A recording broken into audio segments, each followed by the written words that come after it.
색다른 재미와 활력을 드립니다. OBS쇼 어서 오십시오. 일반적으로 음식을 잘 챙겨 먹어야지 건강에 좋고 잘 먹어야지 또 이렇게 기분도 좋아서 뭐든지 할 수 있고 그런데요. 그렇죠. 예. 그 보통 뭐 누구나 다 그렇지만 그중에서도 임산부, 그러니까 임신하고 출산하신 분들은 정말 많이들 음식을 이렇게 잘 챙겨 드시려고 하죠. 그렇죠. 이렇게 태교도 있고 그러니까 예쁜 거, 바른 거, 제대로 된 거 이렇게 먹으려고 그러는데 요즘에 그래서 친환경 제품들을, 친환경 음식들을 임산부 여러분들께서 많이들 찾고 계신다고 합니다. 경기도에서 네. 그래서 출생 가정 그리고 출생 예비 가정을 위해서 네.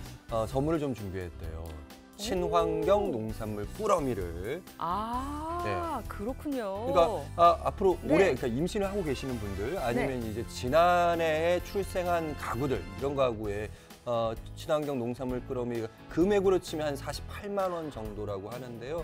지금 신청을 받고 있다고.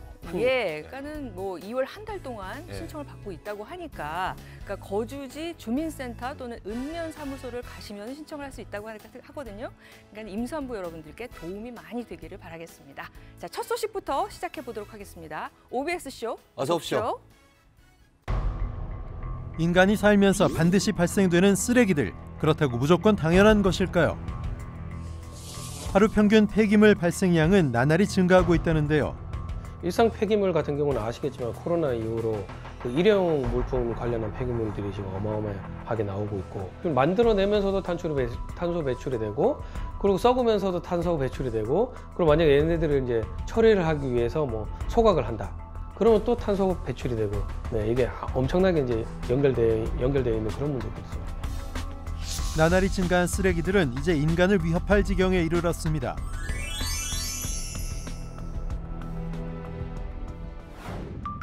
우리나라 한 달 평균 1인이 배출하는 쓰레기 양이 27kg 이상.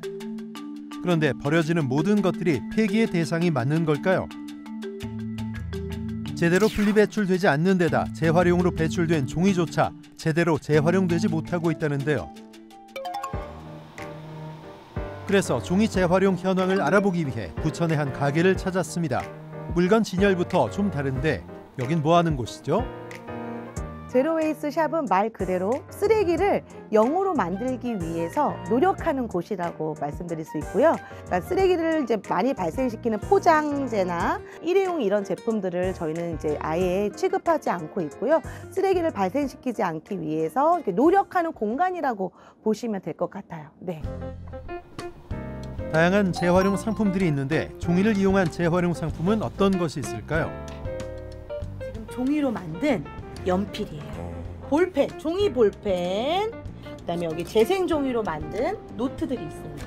이게 다 지금 재생 종이로 만든 노트들이에요. 이런 것들을 선택하시는 것도 저희가 재활용을 이렇게 활성화시키는 방법이에요.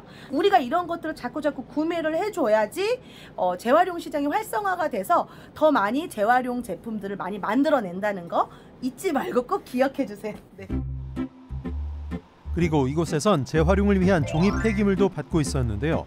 우리가 알고 있는 것보다 더 다양한 형태로 구별해 모으고 있는 것이 눈에 띄었습니다. 그런데 종이 폐기물도 다 같은 종이 폐기물이 아니라고 하는데요. 종이류의 폐기물은 뭐 잘 아시겠지만 일반적으로 인쇄용지라든지 이런 것들은 뭐 박스로 이제 재활용이 가능한데, 문제는 그런 것들인 것 같아요. 거기 이제 그 종이가 일반 종이가 아니라 이제 코팅되어 있는, 플라스틱으로 또 코팅되어 있는 그런 그 종이류들이 뭐 잘 아시겠지만 재활용이 되지 않잖아요. 뭐 일반적으로 흔히 찾아볼 수 있는 이제 종이컵이 될 거고, 그 이외의 거는 저희가 이제 상품을 포장할 때 이제 사용되는 그런 종이류. 네, 거기 보시면은 상품이 잘 보일 수 있게 비닐 코팅 같은 게 돼 있거든요. 네, 그런 것들은 이제 나중에 나가면 플라스틱 문제라든지 거기에 같이 이제 연관이 돼서 문제를 일으키지 않을까, 네, 그런 생각이 듭니다. 일상에서 자주 접하는 종이컵. 2021년 우리나라에서만 84억 개나 소비됐다는데요. 하지만 종이컵의 재활용률은 5%가량. 대부분의 종이컵은 그대로 버려지는 것이 현실이라네요. 수소문 끝에 한 공장을 찾아왔습니다. 친환경 종이 제품을 만든다는데 여기저기 둘러봐도 특별한 것을 찾을 수 없었는데요. 여기는 어떤 곳일까요? 네, 전반적으로 코팅부터 시작해서 완제품까지 일단은 생산할 수 있는 공장입니다. 친환경 종이컵을 만드는 공장입니다. 만드는 과정을 따라가 봤는데요. 육안으로 보기에는 특별할 것 없는 종이컵입니다. 대체 이곳만의 비밀은 뭔가요?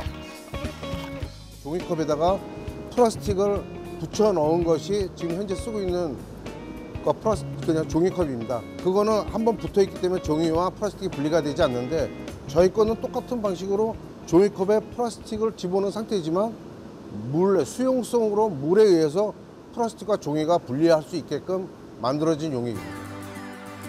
종이컵에 플라스틱을 입혔는데 물로 분리가 된다고요? 평범하게 만들어진 게다가 생긴 것마저 평범한 이 종이컵의 비밀이라는데 눈으로는 전혀 확인이 불가능하니 답답하기만 했습니다. 그래서 해당 회사의 연구실을 찾았는데요. 특별한 코팅액을 만들어낸 곳이라고 합니다. 비밀을 밝혀주시죠. 먼저 2가지 종이컵을 조각 내 해리시킵니다. 뽀얀 색깔의 이물질이 전혀 없는 것이 친환경 종이컵. 그리고 옆에 놓인 이것이 시판 중인 종이컵을 해리시킨 건데요. 이것이 바로 코팅된 플라스틱. 이제 그런 플라스틱이 이제 코팅이 되어 있다고 생각하면 뭐 아시겠지만 뭐 종이가 이제 재활용되지 않고 뭐 마지막에 이제 매립지에 묻힌다. 아니면 그냥 일반적으로 버려져서 이제 외부로 나간다. 그러면 어차피 이제 거기에 붙어 있는 플라스틱들도 이제 일반 풍화 과정을 겪게 되겠고, 네, 그런 풍화 과정에서 이제 또 플라스틱으로 이제 재생산이 돼서 이제 지하수라든지 아니면 일반 환경이라든지 아니면 뭐 강물 넓게는 이제 바닷가까지 흘러갈 수도 있겠죠.